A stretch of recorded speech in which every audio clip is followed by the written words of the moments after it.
In this video, I'll show you how you can add a new or updated flag to your records to help users stay on top of data changes.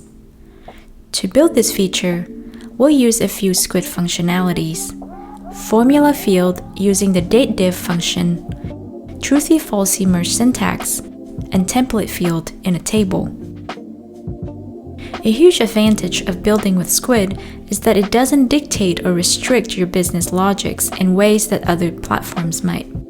For example, a record is usually considered new if it was created within the last 24 hours. But what if you only want that record to be marked as new if it was added within 1 hour? That's totally up to you when you're building your app with Skuid.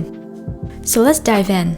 In your Skuid page, once you create a model connecting to your data, you'll add a UI-only field to that model named isNew with a formula field that determines whether the record was created within the last 24 hours using the dateDiff function.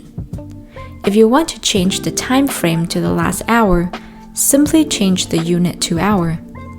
See documentation on the dateDiff function in the description below to learn more. After creating the isNew field, go to the table component and add a new template to the table.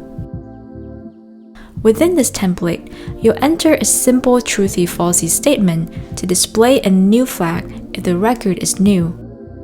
You can repeat the same steps to create another flag for records that have recently been updated. Then, in the same template in the table, add another truthy-falsy statement to display an updated flag if the record is recently modified. And that's it. We'll link to a sample page in the description that will help you quickly build this feature in your own app. I hope you've enjoyed this Skuid tip. Thanks for watching.